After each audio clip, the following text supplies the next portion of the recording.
নমস্কার দর্শক বন্ধুরা, শেয়ার টেয়ার চ্যানেলে আপনাকে স্বাগত। আজকের ভিডিওতে আমি একটা ইন্ট্রাডে ট্রেডিং স্ট্র্যাটেজি নিয়ে ডিসকাস করতে চলেছি। স্ট্র্যাটেজিটার নাম হলো গ্যাপ স্ট্র্যাটেজি। তো গ্যাপ স্ট্র্যাটেজিকে ভাগে ভাগ করা হচ্ছে, একটা হচ্ছে গ্যাপ রিভার্সাল স্ট্র্যাটেজি আর একটা হচ্ছে গ্যাপ ফিলিং স্ট্র্যাটেজি। তো প্রথমে যেটা নিয়ে আমি ডিসকাস করব সেটা হচ্ছে গ্যাপ রিভার্সাল স্ট্র্যাটেজি। তো রিভার্সাল মানেই বুঝতে পারছেন যে ট্রেন্ডটাকে রিভার্সাল হওয়াকে বোঝাচ্ছে। গ্যাপ নিয়ে আমি ইনডেপথ একটা ভিডিও এই চ্যানেলে আপলোড করেছি, আমি রিকোয়েস্ট করবো সেই ভিডিওটা একবার দেখুন। তো মার্কেটে যখন গ্যাপ ফর্ম হয় তো এটা একটা গ্যাপ ডাউন ওপেনিং হচ্ছে, তো এটা হচ্ছে ডে ওয়ান এর কোনো গ্রাফ আর এটা হচ্ছে ডে টু এর কোনো গ্রাফ।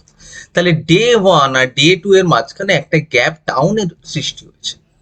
যখনই কোনো গ্যাপ ডাউনের সৃষ্টি হয় তো সেটা একটা স্ট্রং রেজিস্ট্যান্স লেভেল হিসেবে কাজ করে। তো এটা একটা রেজিস্ট্যান্স লেভেল ওয়ান আর এটা হচ্ছে রেজিস্ট্যান্স লেভেল টু, আর এটাকে আমরা পুরো রেজিস্ট্যান্স জোন বলছি।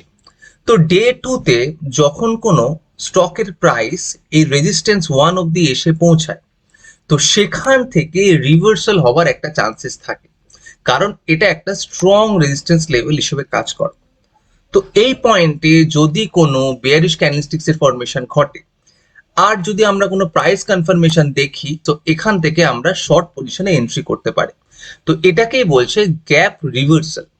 সো আপনি এই প্রাইস কনফার্মেশন থেকে এন্ট্রি করতে পারেন আর এখানে আপনি স্টপ লস দিতে পারেন, আর নেক্সট সাপোর্ট লেভেল অবধি আমাদের টার্গেট থাকে। গ্যাপ রিভার্সালের আরো একটা এক্সাম্পল দেখা যায়। তো এটা হচ্ছে ডে ওয়ান এর গ্রাফ, গ্যাপ ডাউন হলো, এটা ডে টু এর গ্রাফ, গ্যাপ ডাউন হলো, এটা ডে থ্রি এর গ্রাফ। সো ডে থ্রি তে যখন এই গ্রাফটা ডে টু এর গ্যাপ ডাউন কে ফিল আপ করবে, এখানে এসে পৌঁছাবে, এই জোনটা হচ্ছে একটা স্ট্রং রিভার্সাল রেজিস্ট্যান্স জোন হিসেবে কাজ করবে।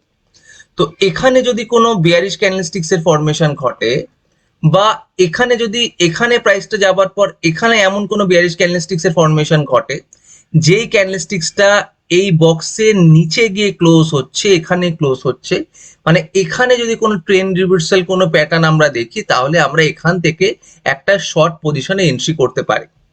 সো এখান থেকে একটা কনফার্মেশন দেখতে হবে যে আগের যে রেজিস্ট্যান্স লেভেলটা, মানে এই যে রেজিস্ট্যান্স লেভেলটা ফরমেশন ঘটছে সেটা স্ট্রং রেজিস্ট্যান্স লেভেল হিসেবে কাজ করছে নাকি, মানে আগে কোনো রেজিস্ট্যান্স কনফার্মেশন করছে নাকি সেটা আমাকে দেখতে হবে। সো এই যে পয়েন্টটা, এই পয়েন্টটা হচ্ছে একটা স্ট্রং রিভার্সাল পয়েন্ট। সো এখানে আমি বিয়ারিশ ক্যান্ডেলস্টিক্স দেখবো, প্রাইস কনফার্মেশন দেখবো, দেখে তারপর এন্ট্রি করতে পারি। সো এটাই হচ্ছে গ্যাপ রিভার্সাল প্যাটার্ন, মানে গ্যাপ থেকে ট্রেন্ডটা রিভার্স হচ্ছে। তো এবার যে স্ট্র্যাটেজি নিয়ে আমি ডিসকাস করছি সেটা হচ্ছে গ্যাপ ফিলিং স্ট্র্যাটেজি।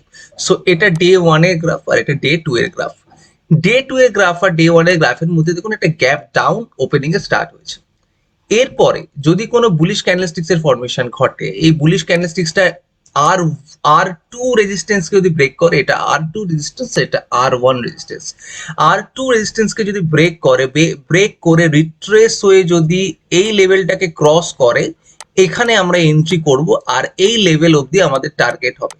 সো আমরা এখানে স্টপ লস দিতে পারি, এটা আমরা এন্ট্রি করলাম, আমরা এখানে স্টপ লস দিতে পারি আর এই লেভেল অবধি আমাদের টার্গেট হবে। এই দুটো গ্যাপের মধ্যে ডিস্টেন্স যত বড় হবে তত বেশি এই গ্যাপ ফিলিং স্ট্র্যাটেজি এফেক্টিভলি কাজ করবে।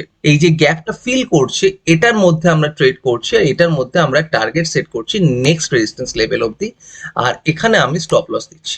সো এটা হচ্ছে gap filling strategy. So gap strategy নিয়ে আমি ইনডেপথে ডিসকাস করলাম, আর আজকের ভিডিওতে এতটুকুই। যদি এই ভিডিওটা আপনার ভালো লেগে থাকে আমি রিকোয়েস্ট করবো আমাদের চ্যানেলটা লাইক করুন, সাবস্ক্রাইব করুন, আমাদের সাথে থাকুন। ধন্যবাদ।